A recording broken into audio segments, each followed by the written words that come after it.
We start with a round call. If this is the answer, what is the question? On the board are 6 categories. Rhys, which category would you like? I will have politics, please. Politics. Very hot right now, politics. The answer is 8. What is the question? Is it, how many people does Diane Abbott think are in S Club 7?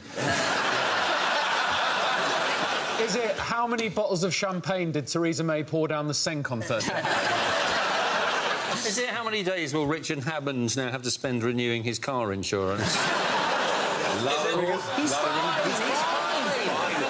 Is it, how old was I when my parents forgot to take me on holiday and I had to defend the house against some burglars? Really? How many burglars? And 2 of them. I had to booby-trap the whole place and go what's done. I'm not proud of this. I damn near killed them. Is it, what would the voting age have to be for Corbyn to have won the election? Is it how many people still think this whole Brexit thing was a good idea? Is it the number of times Jeremy Corbyn has shouted, "Now this is strong and stable for you," whilst grabbing his cock and balls?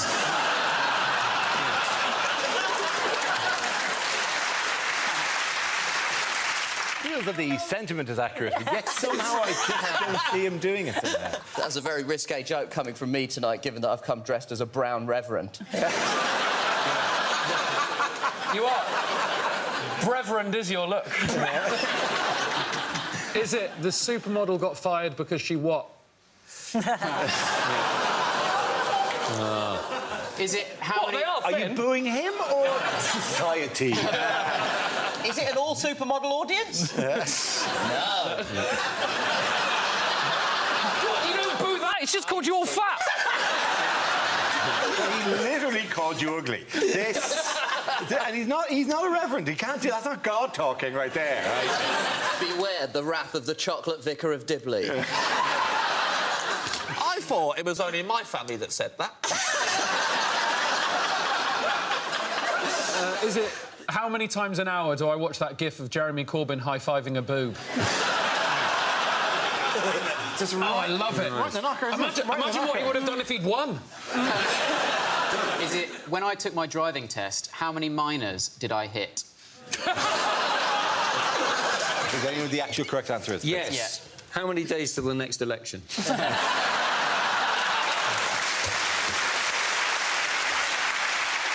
More correctly, how many seats is Theresa May short of an overall majority? Absolutely right. Thank you very much. Yes, the question I was looking for was, by how many seats did the Conservative Party fall short of an overall majority at this year's general election? Did you watch it? Did you sit back? I loved it. It's great, isn't it? It's the most British election I ever thought I would see, because no one wanted it to happen, nothing has really changed, and the only people happy are the losers. That's great, isn't it? Perfect. It's the most victorious loss that I've seen since the Jamaican bobsleigh team in Cool Running. Corbyn kissing his lucky egg? Yeah. Don't you call Diane Abbott an egg? Apologies. So it sort of felt like they campaigned on quite diffuse things, like Labour were talking about, you know, schools and hospitals, and Theresa May kept talking about British values. And the problem is British values mean different things to different people. Like, to some people it means sort of openness, tolerance, and a sense that you should be able to achieve whatever you want, regardless of where you're born. And to other people it means white people.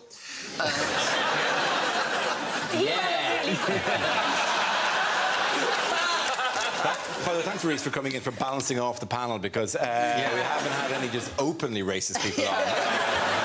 And we do get a lot of criticism for being a bit lefty, you know, liberal and all that, so it's been useful to have you in. It's a pleasure to represent my people. But exciting as it unfolded as well. It was pretty sweet, because she called the election because she was just showing off about trying to get the landslide, trying to show how strong she was. It's like watching someone flex their muscles and then straining too hard and immediately shitting themselves. What's the difference between a podium and a plinth? Well, that is... that's a lectern. Yeah, Podium is the thing that you kind of... that stands on, isn't it? Well, a plinth is the thing a statue is on. You can place a podium on a plinth, but you can't place a plinth on a podium. That sounds like a tongue twister. This is the kind of Irish wisdom we can all look forward to.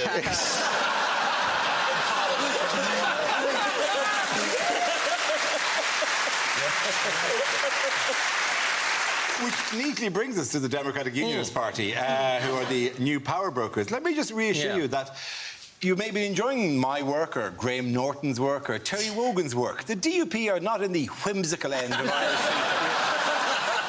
They're not in the gentle comedy of the slightly wry look at life. They're in the chaining up swings on a Sunday so children can't play school of Irish politics. Why didn't you never tell us about them? Because, frankly... This has been 12 years or whatever this show's been going for, and you're just going, you know, all the stuff you normally say, that they won't let me fight the robots and robot wars or whatever. Just give me one round where I can fight the robots with a weapon of my choice. And we'll see who's the winner there. Who's a Lord now, Mr. Killalot.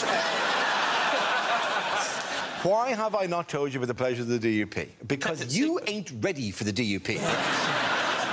Wait till you meet the people who don't believe in dinosaurs. That is... They are so homophobic, it's amazing. One of their councillors blamed us gays for natural disasters. And do you know what? I quite like those mad bastards for that sort of thing, because there are days when I feel I haven't achieved enough in my life. And I just feel they protest too much because they love a parade, and we love a parade.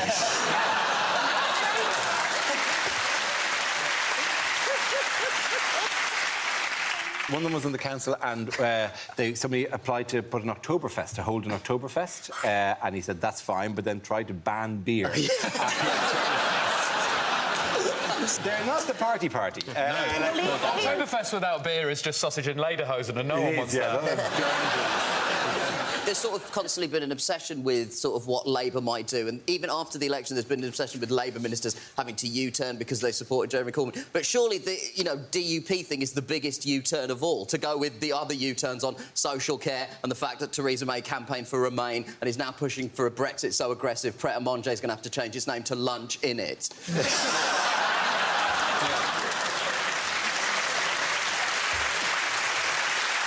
Do you remember 7 years ago when our biggest problem was vuvuzelas? We were all like, oh, that's a bit annoying, that noise. Now we're like, turn it up, I can't listen to the news for 1 more second. It was an incredible election night, but what's going on here? Is it a bloke helping Elmo to do up his fly?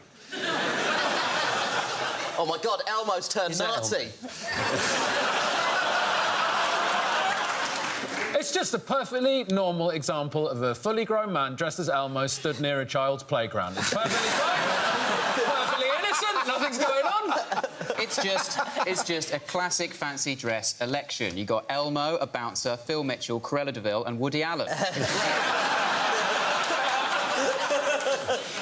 Who else stood against Theresa May in Maidenhead? Lord Buckethead. Oh, well done, Lord Why Buckethead. did he? Because presumably he's got a seat in the House of Lords. What's he doing there? It looks in that picture like they've hired someone to make Theresa May look more human.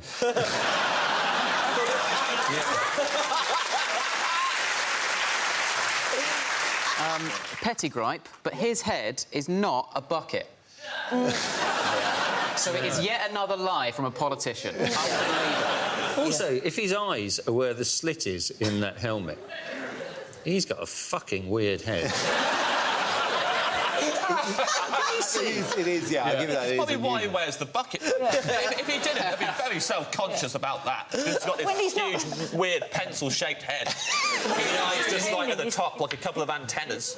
I'd have to put a bucket over this, otherwise people won't take me seriously. I reckon he's got a lot of letters in his head. That's all I know. Yeah. Some people have posted stuff in there over the years. That's how he gets other people's votes. He just sits there in the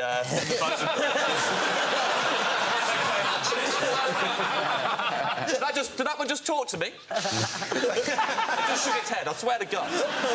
What was one of the main reasons for Labour's success in the election? They got more votes than everyone was expecting.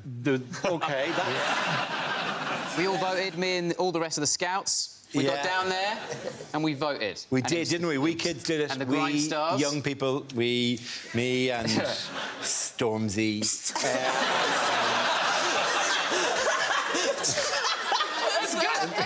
I'm waiting for somebody to go, it's Stormzy. Before now, Dara thought a grime star was Barry Scott from Sillet Bang. You realise Corbyn is more hip than you. I was like... When I heard that JME was supporting him, I was like, I've never heard of this union. Who are they? That was the other problem for the Tories, wasn't it? Because they couldn't get the elderly to vote, because the elderly who normally go to the polling station were worried that while they were out, the Tories would sell their house and send them to...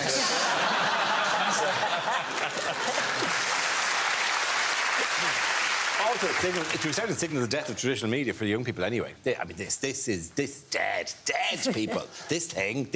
What? I just got on this bloody show. Yeah, man. I don't even do it. I just do this to get on GIFs. That's the only reason I Do one now. No, I'll do it now. Yeah. Surprise? Yeah. Baby, that'll be all over the internet in a week. Like, whatever. It's grand. That's where I make all my money is on GIFs these days. It really is like... Yeah. You package up into tiny 5-second bits of... Yeah. Yeah. So George Osborne was on ITV, wasn't he, laughing like a lunatic during the election coverage. Where was David Cameron? I assume he was on the phone to the Guinness Book of Records, getting them to change their category for biggest fuck-up by a Conservative. Courageous person.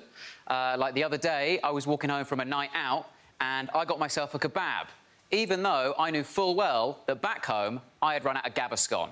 Wow. We got a badass in the room at last. Tell you what, though, I am not courageous enough to be honest to a taxi driver. Rule 1 of being a comedian, do not tell a taxi driver you are a comedian. They expect too much from the relationship, right? Like, either they want you to tell them a joke for free, or they want to tell you a joke, which is often morally all over the place, right? So you have to lie to them, right? But that's nerve-wracking. I was in a taxi the other day, and I freaked out. Right? My mind just went blank when I got in the taxi. I was there, I was nervous, like my palms are sweating, my knees are weak, my arms were heavy. It was very familiar. And I was freaking out, honestly, because I knew he was going to ask that question. I knew he was going to say, what do you do for a living? I'm in the back of the taxi thinking, Rhys, don't panic. Just say the first thing that comes to your head. He turned around and goes, what do you do for a living, mate? And I went, taxi driver. I mean, say what you see. But he didn't speak to me for the rest of the journey, so I now do it every time. Thank you very much. OK, so that leaves Nish. Let's see what your topic is. Let's spin the wheel. The topic is race.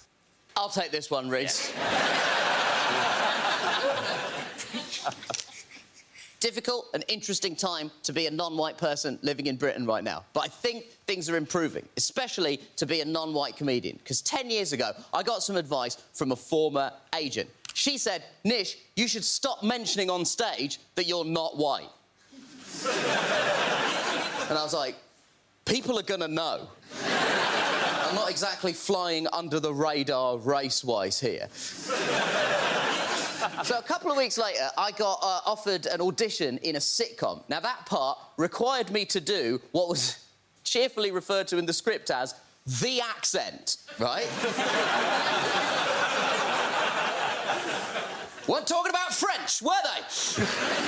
Now, when that came in, I said, there's absolutely no way that I'm going to do that. It's cheap, it's Uncle Tom, it's selling out my entire cultural heritage. And she said, this is the problem with you, Nish. You take too high-minded approach. You'll never be successful in comedy because you will never do comedy that relates to the man in the factory.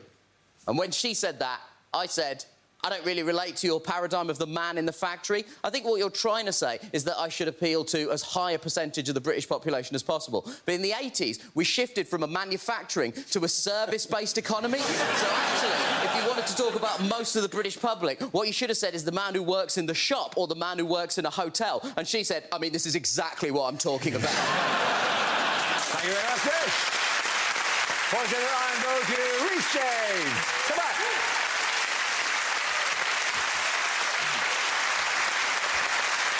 Our next round is called Picture of the Week. I show the panel a topical image and ask them to tell me what's happening. So what's going on here? She's just moved into the White House, hasn't she? So he's probably saying, don't ever try and escape again. Is he saying, just smile for the cameras and as a little treat later, we won't have sex? Is she saying, where are my eyes? He's saying, so how long ago did you form Aerosmith? She's probably saying, can we just go around this grassy knoll one more time? And you know what it actually is? Melania Trump finally moved to Washington this week. Indeed she did. Thank you very much. Gamble, yes. Yes, there's a picture of Donald Trump and his wife Melania at the White House this week. Melania has finally joined her husband in the White House after spending the first 5 months of his presidency in New York. She looks very happy about it. Doesn't she? I think she's packed all her most important stuff, prized possession, her favourite pillow to scream into at night. See, you know that now she's moved into the White House, like all First Ladies take up a kind of a charitable cause and stuff is what they generally do. And hers is, before the election, she decided hers was going to be cyberbullying. Yeah. And social media. And you think, well, all she needs to do is just tell him to stop it.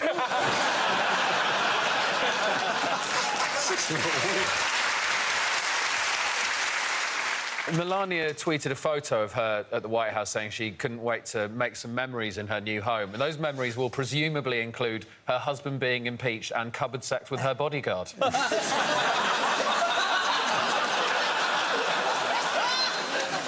What has Alice been accused of this week?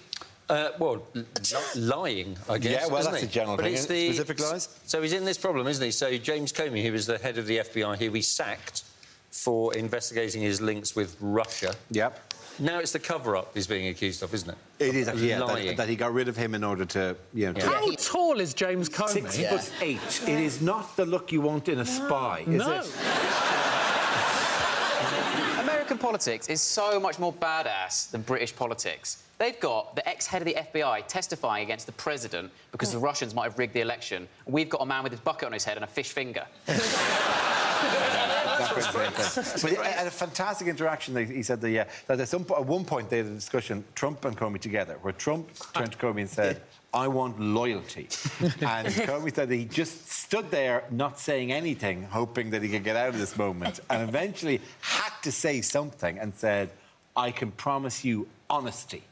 And Trump said, yes, honest loyalty. Because what? That is like going to a lady going, I want sex. And she said, we can be friends. And you go, yes, sex friends.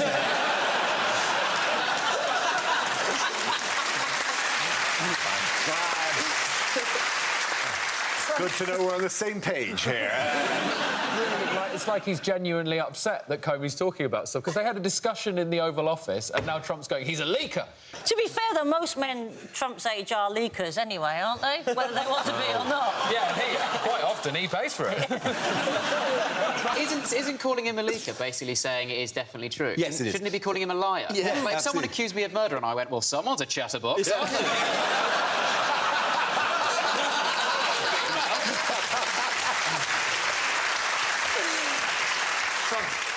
Trump's got to be careful with all these lies, man. It gets you in trouble. Let me tell you a story, Dara. I'm always happy for James' story. A little boy named Pinocchio. He was a little wooden puppet who came to life because he was possessed by a demon. And he would go around and he would lie to everyone because of the devil. And then all the villagers, they put him on a bonfire and they burnt his soul to ash. And Trump should learn you never trust a puppet. And we've all learnt an important lesson there. You fucking idiot. Do another one, another one. No, literally, no. I want to hear James's version of the Bible. The entire thing. In the beginning. No.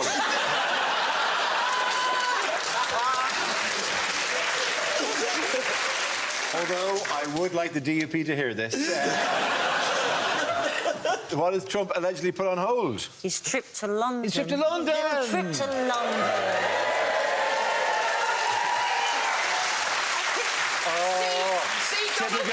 Typical liberal BBC audience.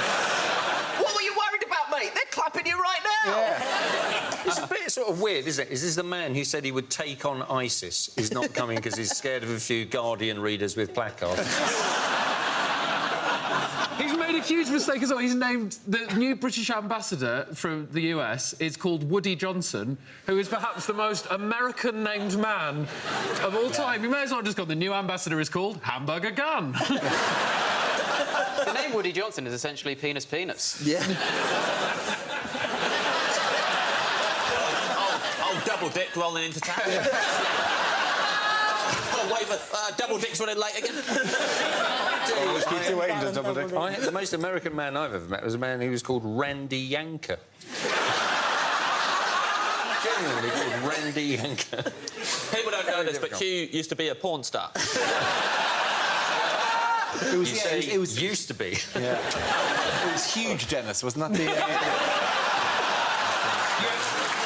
You're not wrong. This is a job for a huge Dennis. That's right. And Dennis is a slight misspelling. What might be the next breakthrough in the field of artificial intelligence? What's happened is... Yes? Robots have been given self-doubt. They have. As proven by Theresa May's election campaign.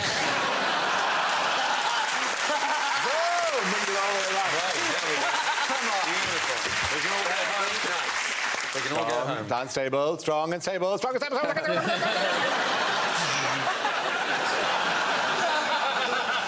OK, at the end of that round, the points go to Ed, Zoe and Nish.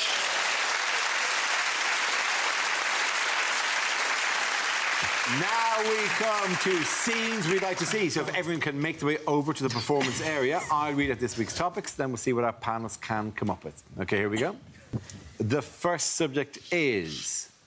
things you wouldn't hear in a nature show. Well, that was a sticky moment. Last time I tickle a sperm whale.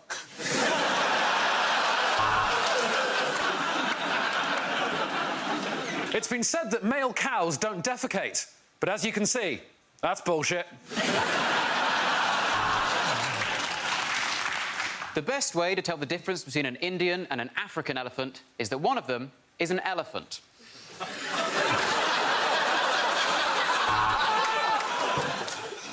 Hello, I'm not an elephant.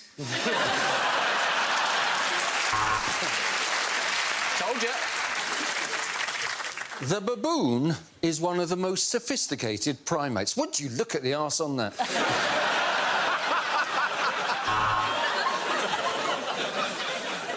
And the reason why geese fly in a V formation is to act as chevrons for airplanes. Coming up, a couple of rhinos banging and some monkeys finger blasting each other on extremely blue planets. And what a magnificent scene. The monkey is lifting the lion cub towards the sun, and I'm being removed from the theatre for talking.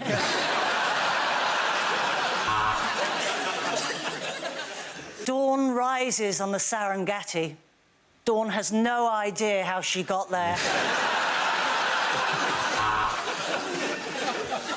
The gibbon is widely considered to be the most frequent masturbator in the entire animal kingdom. We'll see about that. Hello, mates! I'm Daddy Dyer, and welcome to Britain's longest dogs. The camel can walk across the sand because of its toes, or, as scientists call them, fanny outlines.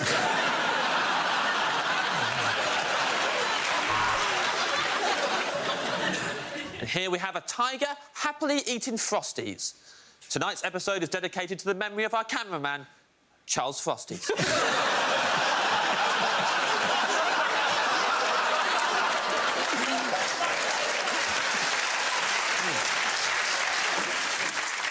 And here we see two majestic birds of prey, or nuns, as they're also called.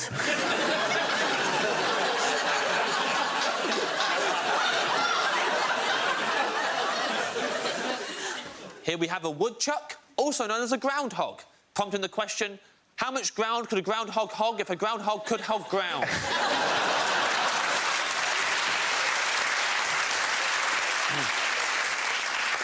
As the three lions circle the female, we ask, when will footballers learn that no means no?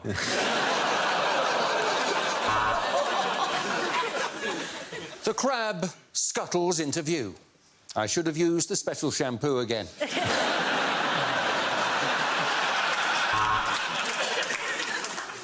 And today we'll be talking about one of the largest land mammals to ever walk the earth, your mum. OK, the next topic is...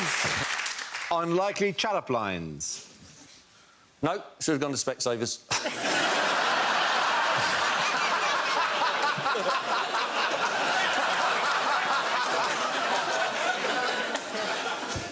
My name's Ed. What's it short for? Dunno, it's just always been like that.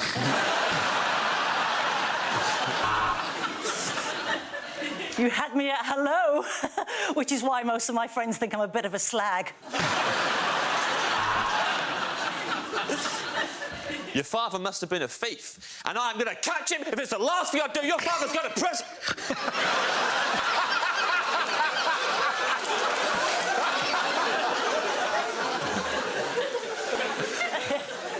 It's a loyalty card. Every 10 shags, I buy you a present.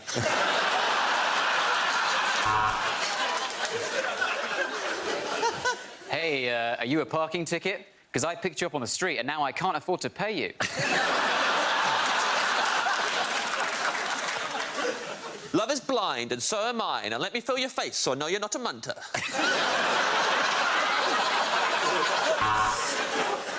I'd say my approach to sex is a lot like the government's approach to Brexit. I go in hard and then pull out when I realise I have no idea what I'm doing.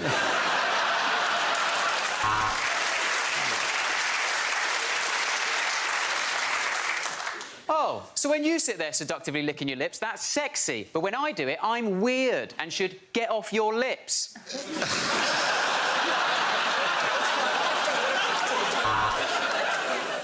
You look like $1 million. Less impressive than you would have done 10 years ago.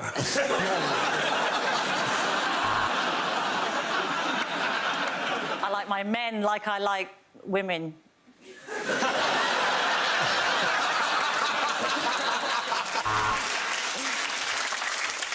Hey, girl, you must be tired, because you look real tired. Get some rest, lady. Well, I hope you're nothing like my ex-girlfriend. She was so demanding. Always asked me to text her when I got in. That's how small my penis is.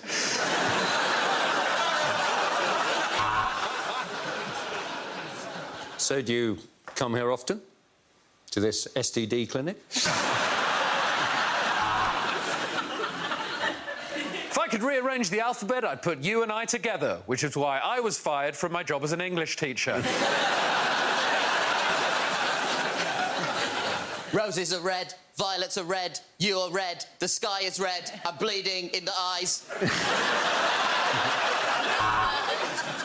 You've got an arse that just won't quit, despite calling an election and losing a majority. You don't look like you did through the binoculars.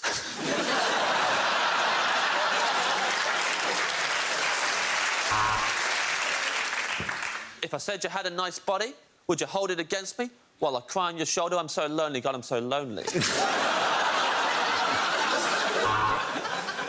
On a first date, I always like to go Dutch. I don't mean I split the bill, but I'll do some really kinky stuff in clogs.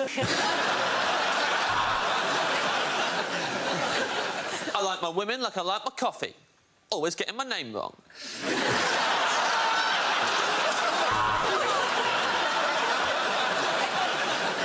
If you were on an Indian menu, you would have 3 chilies next to you, because you make me shit myself. At the end of the round, the point is going to Ed, Zoe and Nish.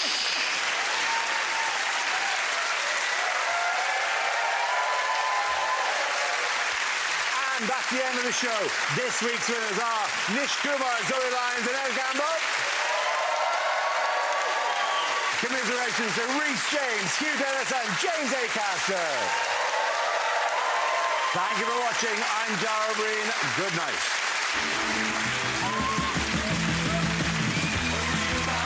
Following the general election, they've got loads of new material. Join BBC Radio 4 tomorrow on The Drive Home. Dead Ringers is at 6:30.